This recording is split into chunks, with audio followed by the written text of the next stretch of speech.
Hello. Welcome to our bowl previews. This is your bowl preview with Scott and Scott. I am Scott Steen, lead handicapper at winnersandwiners.com, joined as always by Scott Reichel, senior handicapper over winnersandwiners.com.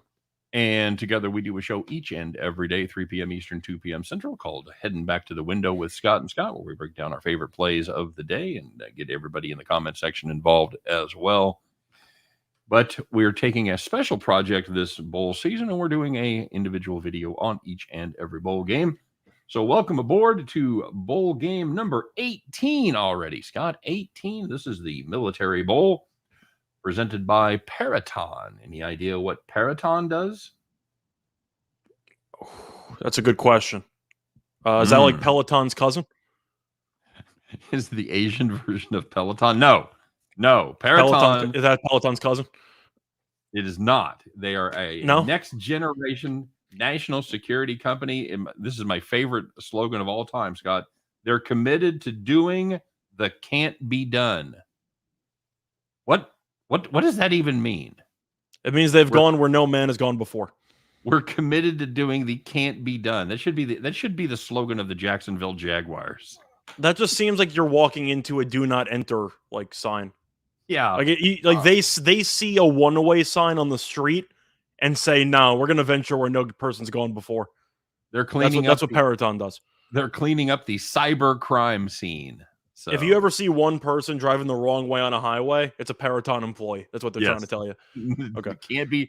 We're doing the can't be done, man. We're doing it. So speaking of can't be done, let's see if we can figure out who's going to win this game. This is going to be Eastern Carolina, the Pirates taking on the Boston College Eagles. Eagles are -3. The total in this one is 53. Oh, Scott, the Pirates back bowling for the first time since 2014. They won 7 of their last 10. Very good close on the season. Meanwhile, Boston College entering the game a little bit chilly as they dropped their last 2 games, Florida State and Wake Forest. Both at home, by the way. Both at home. Very good running back in Keaton Mitchell, 6.5 yards a carry.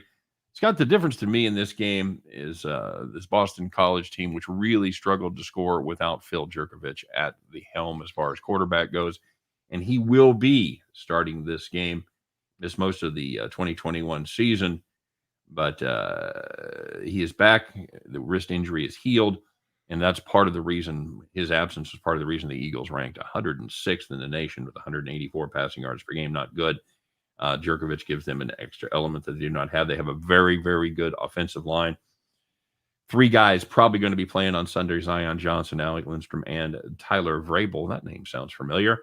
Pirates going to need to find out a way to slow down that rushing attack of Boston College, average 164 yards per game. This Eagles team, they're better than you think when they have Jerkovich back at the quarterback position. Eastern Carolina, nice story, good team there, but I don't think they're ready to. I don't think they're ready for prime time. I don't think they're ready to compete with this Power 5 school in Boston College, which certainly has had some moments this season. What do you think? I agree. Just looking at the actual situation at hand, of course, you mentioned the quarterback angle for Boston College, which is huge because I'm sure he's a nice guy. Gross still can't play quarterback. He's just not very good. So I'm not surprised Boston College was awful down the stretch because their backup quarterback is the backup for a reason. Let's put it that way. But East Carolina did win 7 games. Props to them. They were able to get off to a pretty solid run there in conference play. But you're looking at who this team has beaten, and they haven't really beaten anybody. You can just go down the line. They beat Marshall. Marshall's a bowl team. And they beat Memphis by 1, who's technically a bowl team, but of course now they don't actually have a bowl game to play in. Right. So every other win they've had is against teams below 500, but against teams that were bowl eligible besides those 2, they came up short. And Boston College, even though this team isn't great record-wise, we know is still a Power 5 school, so they clearly have the better athletes on the actual roster. I'm going Boston College because I think that even though this team was 6-6, as you said before, the record's misleading because they're using a backup quarterback, which explains why They lost 6 of their last 8 games. That's definitely not what you want to see. But when we have some injuries to deal with, that definitely is an alibi that you could use. I think Boston College, at the end of the day, is just a more physical team. I think they'll dominate up front. I think that even though Aylor is a pretty decent quarterback, I will give him props for being a pretty solid group of 5 quarterback. I do think that Boston College has the advantage at that position. I think that they are more physical. I think they'll just dominate up front, run the ball well, and I do think that Boston College will eventually win this game by around a touchdown. It'll be close, but I think East Carolina falls short. I do too. I think they ultimately impose their will on them. East Carolina will hang around. I don't hate if you wanted to play a little East Carolina first half, maybe get a break or two. You could ultimately win that one. I like the full game Boston College much better. So I think you and I will be in consensus for the second time on our Monday bowl game. Scott, you and I both like Boston College behind Phil Jerkovich to make his triumphant return.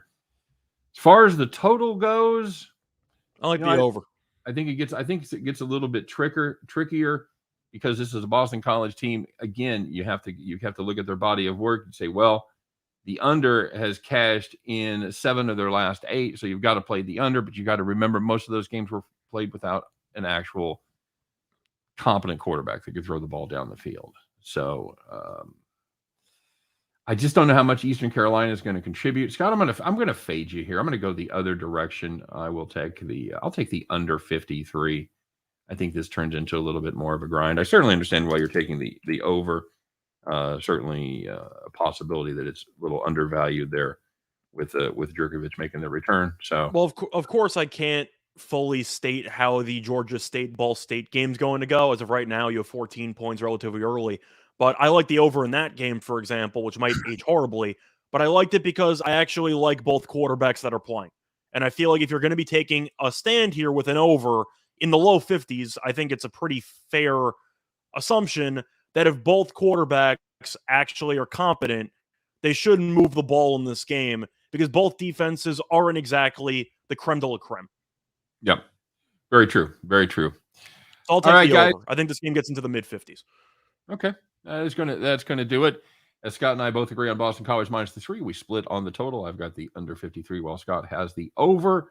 Special shout out to everybody, but especially to Browns backer here. Merry Christmas, Browns backer. I know all good luck later today. Yep. Against the Packers. No offense, I think you're going to need it, but we'll see how that works out.